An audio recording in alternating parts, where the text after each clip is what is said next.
Zephyria was dying. The once verdant Rizian homeworld teetered on the brink of total ecological collapse. Its skies choked with toxic smog, its oceans dead and stagnant, its continents scoured by dust storms that stripped away the last vestiges of life. Decades of unchecked industrialization and rapacious exploitation had ravaged the planet, leaving behind a blighted hellscape where only the hardiest Rizian survivors eked out a meager existence amidst the ruins of their civilization.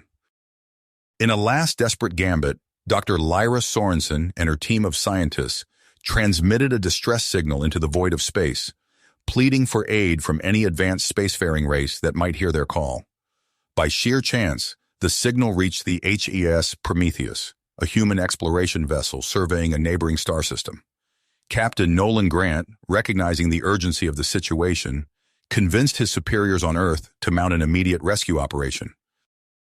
But as the Prometheus entered Zephyrine orbit, its crew recoiled in horror at the sheer scale of the devastation below. Continent-spanning dust storms obscured the planet's surface from view. Toxic clouds blotted out the sun's light. The once great cities of the Rizians lay drowned beneath the risen seas, while wildfires raged unchecked across drought-ravaged landmasses. Descending to the surface in a shuttle, Captain Grant and his team made first contact with Dr. Sorensen's delegation amid the apocalyptic hellscape, the two sides struggling to communicate across the vast gulf of language and culture. In tense negotiations, the humans offered their aid, wielding advanced terraforming technologies that could heal Zephyrria's wounds and restore its habitability. But they stressed the need for haste. Every moment squandered meant more Rizian lives lost to famine, disease, and civil strife. Yet old prejudices died hard, even in the face of annihilation. Some Rizian factions rejected the notion of accepting charity from alien outsiders as a blow to their pride. Others nursed paranoid suspicions that the humans' altruism concealed neo-colonialist designs. Lyra and Nolan, thrust into the roles of reluctant advocates for their respective species, toiled to bridge the divide between their two peoples, even as they wrestled with the undeniable attraction kindling between them. The humans shared classified records proving they had faced a similar apocalypse on Earth a mere century prior, and prevailed. The Rizians, their backs to the wall, grudgingly conceded that there could be no other path to survival. An alliance was forged, as momentous as it was uneasy. But as the first terraforming crews set to work, daunting obstacles emerged at every turn. Setbacks and equipment failures plagued the grueling planet-wide operation. Tensions simmered as the two disparate cultures clashed and chafed against each other. And with every Rizian life hanging in the balance, the inescapable question loomed. Could this fragile partnership hold fast against the crushing pressure of the task before them? For if it crumbled, a world, and an entire people, would crumble with it. As the terraforming operation kicked into high gear, Dr. Lyra Sorensen and Dr. Elias Khoury threw themselves into the Herculean task of cataloging the staggering extent of Zephyria's wounds. Lyra led a hand-picked team of Rizian researchers, the best and brightest minds she could gather, and partnered them with Elias's crack squad from the Prometheus. Together they fanned out across the blighted continents and poisoned seas, collecting reams of data on toxicity levels, soil composition, atmospheric makeup, and the tattered remnants of indigenous life clinging to survival. The picture that emerged was grimmer than even the grimmest estimates. Zephyria wasn't just dying, it was already dead, its ecosystems damaged beyond the ability of conventional terraforming to revive. Lyra pored over the dismal readouts late into the night, running simulation after simulation, until her eyes blurred and despair gnawed at her guts. There had to be a way. Failure was not an option. She found Elias still awake, hunched over a cluttered workbench in the Prometheus's labs. "Tell me you have some genius idea to pull a miracle out of your ass," she said by way of greeting. Elias scrubbed a hand over his stubbled jaw and quirked a weary smile. "Fresh out of miracles, but I might have the next best thing." He called up a schematic on the room's holodisplay. Lyra squinted at it, her fatigue-fogged brain straining to make sense of the dense technical jargon. Atmospheric processors? An array of them, Seated in a planet-wide grid, they'll scrub the excess carbon and other greenhouse gases, choking your atmosphere. And here's the kicker. He zoomed in on a subcomponent, a churning matrix of pipes and tanks. We load these babies with cultures of genetically modified bacteria, terraforming microbes on steroids. They'll bind the heavy metal toxins in your soil, kickstart nutrient cycling, even liberate oxygen. Basically a whole planetary recycling system in a can. Lyra nodded slowly, the audacity of the plan kindling something like hope behind her breastbone. It could work, but tweaking genes is one thing. Releasing an army of engineered bugs, she chewed her lip. That kind of meddling on that scale, it's never been done. We could royally screw the pooch. Last I checked, the pooch was already pretty thoroughly screwed. Elias met her gaze, his dark eyes somber. I won't bullshit you, Dr. Sorensen. This is a Hail Mary. There's a non-zero chance it all goes sideways. But if we do nothing... He left the rest unsaid. They both knew the stakes. Lyra heaved a breath and squared her shoulders. Then let's get to work. And Elias? Call me Lyra. But even as they rallied their teams and threw themselves into round-the-clock prep work, Lyra couldn't shake the cold prickle at the nape of her neck. The sense of being watched, judged. She knew where it came from. Or rather, who. Cardinal Xanath had made no secret of his distrust of the humans, or his rabid opposition to accepting their aid. He railed against the aliens in his public addresses, denouncing them as resource-hungry vultures come to pick the bones of Zephyria's corpse.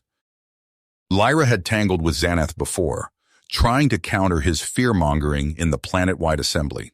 She knew he commanded a zealous following among the Resian people, especially in the rural enclaves where suspicion of outsiders ran deep. And with every day that passed without visible results from the Restoration Initiative, his influence only grew. Trouble struck as the first atmospheric processor came online. The engineering team, an even mix of humans and Risians, led by the Prometheus's brilliant but prickly Cade Reeves, had been working around the clock to assemble the massive machine on the outskirts of the Risian capital. Lyra and a delegation of dignitaries gathered to witness the momentous activation. Even Captain Grant made the trip down from orbit, standing tall and proud in his crisp blue uniform beside a stone-faced Xanath. At first, all went smoothly. The processor hummed to life, its filtration matrices glowing an eerie blue as it gulped down great lungs full of the toxic air. Lyra held her breath, hardly daring to hope. Then, with a tortured groan of metal, the machine shuddered and belched a cloud of noxious black smoke. Alarms shrilled as gauges spiked into the red. "Shut it down!" Cade Reeves bellowed, frantically stabbing at his control console. But it was too late. The processor burst apart in a gout of jagged fire, perilously near the storage tanks of concentrated acids. Lyra watched in horror as a creeping stain of chemical death spilled toward the civilian settlement downslope, too shocked even to scream. Then Captain Grant was moving, barking orders and galvanizing his people into action with the force of his presence. He and Chief Briggs raced toward the accident site with a fire suppression team, tramping through the poisoned mud in their environment suits. Somehow, impossibly, they got the spill contained, the fires dampened, the civilians safe in a frantic whirlwind of activity. In the chaotic aftermath, as the shell-shocked survivors milled and emergency medics triaged the injured, Lyra picked her way through the debris in a daze. Caustic muck smeared her borrowed human hazard suit. Her breather mask fogged with each ragged gulp of air. She needed to find Nolan, to thank him, to apologize. She wasn't sure. A glint of metal on the ground caught her eye, buried in the rubble of the destroyed processor. She stooped for a closer look. It was hard to be certain, caked as it was in soot, but it looked sickeningly like a broken pressure valve, one that had no business being anywhere near the machine's critical systems, one that could perhaps have been introduced deliberately. Sabotage. Ice flooded Lyra's veins as the implications crashed over her. Xanath and his Luddite fanatics determined to torpedo the restoration effort. Distrustful human crewmen, convinced the Risians were too volatile to risk partnership. With a single act of destruction, they could shatter the fragile trust between her people and their would-be saviors. She looked up, intending to call out for Captain Grant, and froze. Through the drifting smoke, she glimpsed a figure standing on the ridge above the blast site. Cardinal Xanath, his orange robes whipping around him in the chemical wind. For an instant, his gaze locked with hers, his eyes cold and triumphant. Then he turned on his heel and strode away, leaving Lyra standing alone in the ruins, the future of her world balanced on a razor's edge. Lyra's discovery of the sabotage pressure valve sent ripples through the Alliance. Security tightened around critical facilities as human and Rizian engineers worked tirelessly to repair the damaged processor. The setback stung, but it also galvanized their efforts. In a fortified lab deep beneath the Prometheus, Dr. Finn O'Connor hunched over a glowing holo display, his fingers dancing across holographic chromosomes. Kyla Sorensen, Lyra's sister and fellow xenobiologist, peered over his shoulder. "There," Finn muttered, tweaking a final gene sequence. "That should do it." Kyla's eyes widened as she studied the readout. "Incredible. You've increased the carbon sequestration rate by an order of magnitude." Finn allowed himself a tired smile. "We both did. Your work on extremophile adaptations was the key." They had done it. After weeks of grueling trial and error, they'd engineered a strain of microorganisms capable of rapidly restoring Zephyria's ravaged biosphere. As the automated fabricators hummed to life, churning out the first batches of their microscopic saviors, a wave of cautious optimism spread through the Alliance. But Cardinal Xanath was not about to let his world slip from his grasp without a fight. In hidden enclaves across the planet, he rallied his most fervent followers. "The alien corruptors seek to remake our sacred world in their image," he thundered to a sea of orange-robed acolytes. "Will we allow this desecration?" "No!" the crowd roared back. Xanath's eyes gleamed with zealous fire. "Then the time for action is now. Talon Krax, step forward." A young Rizian, barely more than a boy, approached the dais. Xanath clasped his shoulder. "You will lead the vanguard, my son. Strike swiftly and without mercy." Krax bowed his head. "I will not fail you, Eminence." As the new microbes began their work, the first tangible signs of improvement appeared. Toxic smog thinned, revealing glimpses of blue sky. Sensors detected the stirrings of nutrient cycles in the deadened soil. Hope, so long absent from Zephyrian hearts, dared to take root once more. Then Xanath's forces struck. Alarms blared through the main terraforming control center as Krax and his strike team stormed the facility. Security forces, caught off guard by the brutal efficiency of the attack, fell quickly. Within minutes, Krax stood at the master control panel, his finger hovering over the emergency shutdown. "This facility is ours," he announced over the planet-wide comm channel. "We control the atmospheric processors. Withdraw your ships and leave our world, aliens, or we will undo everything you've done." On the bridge of the Prometheus, Captain Nolan Grant's mind focused as he absorbed the ultimatum. He turned to his XO. "Options?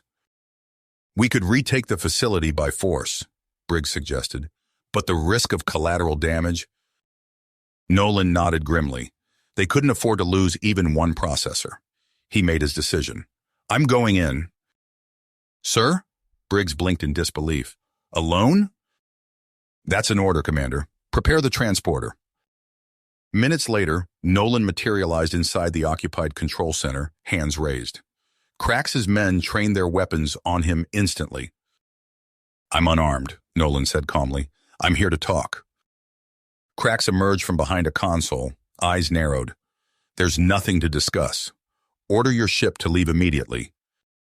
"I can't do that." Nolan met the young rebel's gaze steadily. "And even if I did, it wouldn't change anything. We've already shared all our terraforming technology with the Rizians. This project will continue with or without us." Krax's certainty wavered for a moment. "You're lying." "I'm not. Think about what you're doing, Krax. If you sabotage this operation, you're condemning your entire species to extinction. Is that really what you want?" Before Krax could respond, a familiar voice crackled over the comm system. "Talon, listen to him!" Lyra's face appeared on the main view screen, her expression a mix of drive and pleading. I know you don't trust the humans. I didn't either at first. But I've seen firsthand how hard they're working to save our world. They're risking their lives for us. She took a deep breath. If you need proof of our commitment, I'll give it to you. Let Captain Grant go, and I'll come there myself. My life in exchange for his. Krax's eyes widened. He opened his mouth to speak, but another voice cut him off. The imperious tones of Cardinal Xanath. Enough of this foolishness! Xanath's face replaced Lyra's on the screen. Kill the alien, Talon. Destroy the processors. Strike a blow for Zephyrian purity. Krax's hand tightened on his weapon, but he didn't raise it. His gaze darted between Nolan and the image of his leader. Doubt clouded his features. Nolan spoke softly. You don't have to do this, Talon. It's not too late to make the right choice. For a long moment, the control center was silent, save for the hum of machinery. Then slowly, Krax lowered his weapon. He swallowed hard. I surrender. As Krax's followers laid down their arms, Lyra's team regained control of the facility's systems. The immediate crisis was over, but the work of healing Zephyria had only just begun. The dust had barely settled from Xanath's failed insurrection when a tremor rippled through the Rizian capital. At first, many dismissed it as an aftershock from the recent sabotage attempts, but as the quakes intensified over the following days, a grim realization dawned.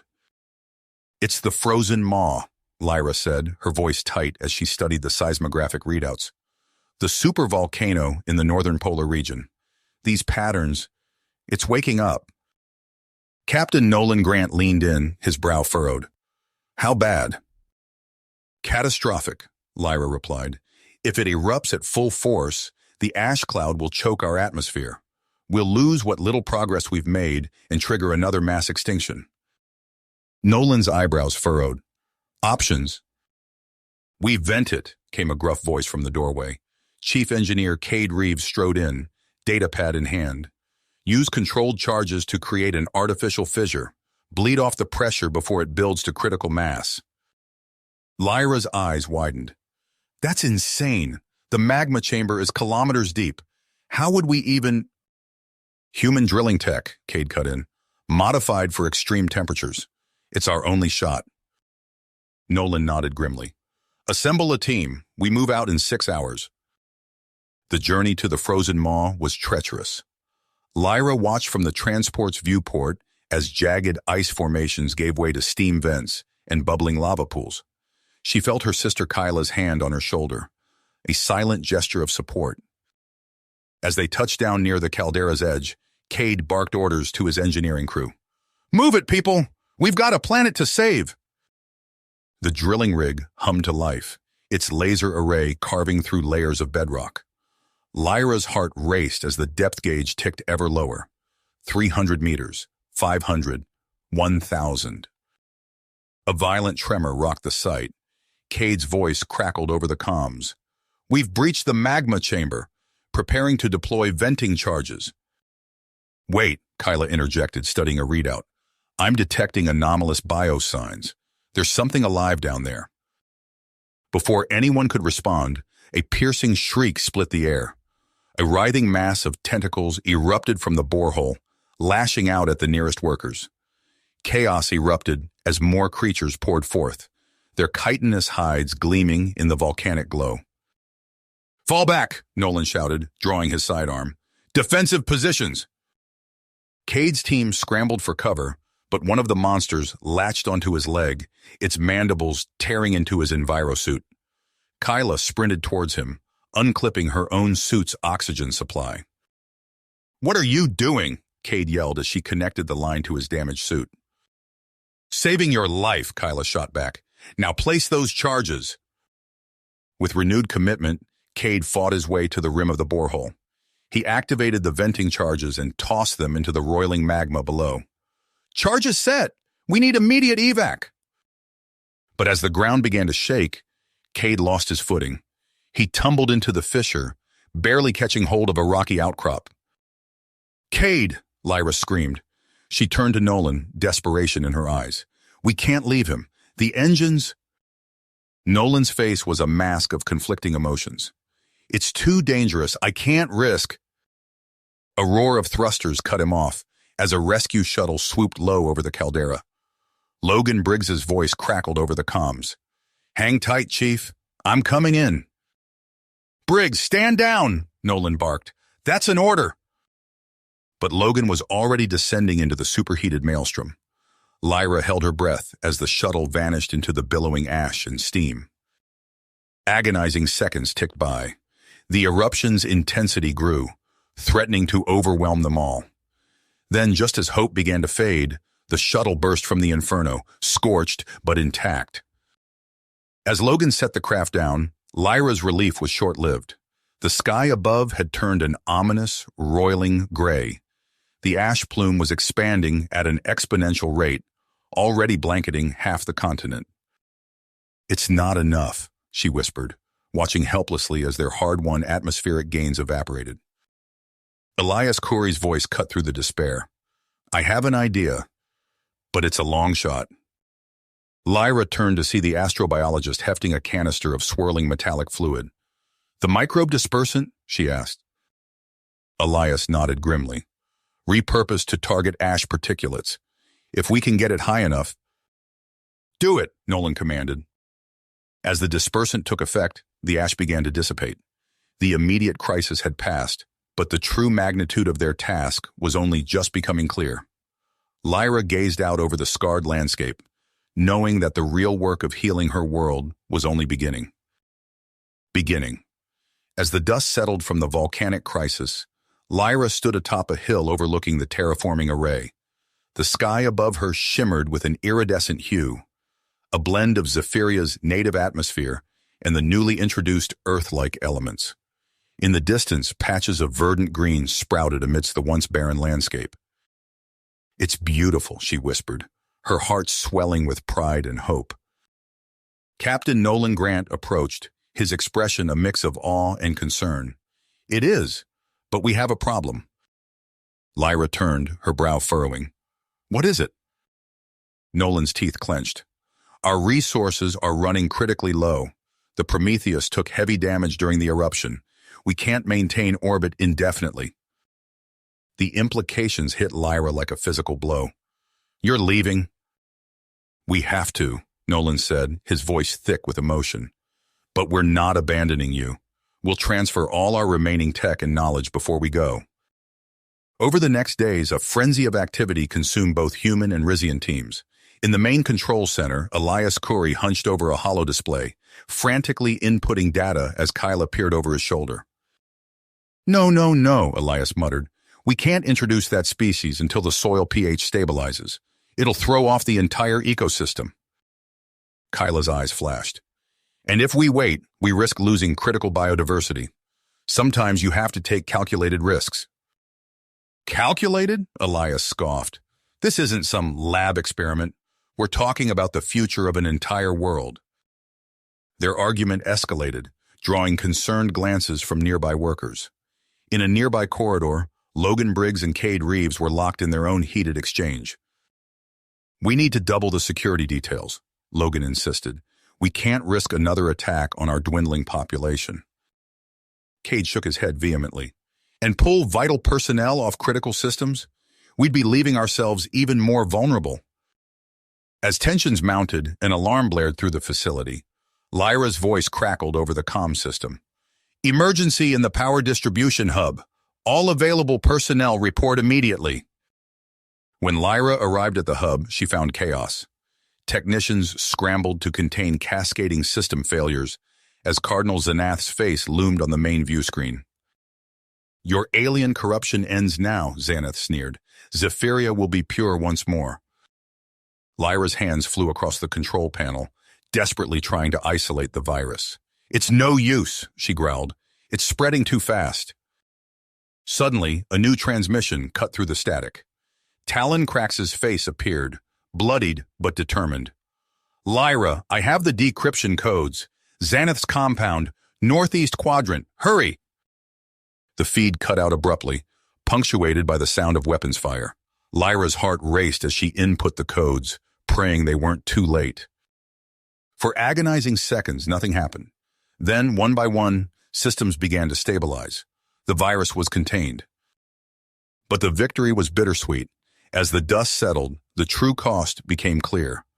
Krax's heroic sacrifice had saved them, but key components of the terraforming array lay in ruins. Lyra stared at the damage reports, her stomach sinking. "This changes everything," she murmured. "Without these systems." Nolan placed a hand on her shoulder. "We'll find a way. We always do." As the final days of the human presence on Zephyria ticked away, both species worked with renewed urgency. The control center hummed with activity around the clock as vital knowledge was transferred and fail-safes were implemented. On the eve of the Prometheus's departure, Nolan found Lyra gazing out over the slowly healing landscape. The setting sun painted the sky in hues of orange and purple, a stark contrast to the ashen gray of just weeks before. "I never thought I'd see colors like this again," Lyra said softly. Nolan stepped closer, his voice low. "Lyra, I want you to know something." You have reached the end of the story. If you enjoyed this story and want to support us, please leave a like and subscribe to our channel, and for every comment that says 88, I will heart every single one of them. Thank you for your time.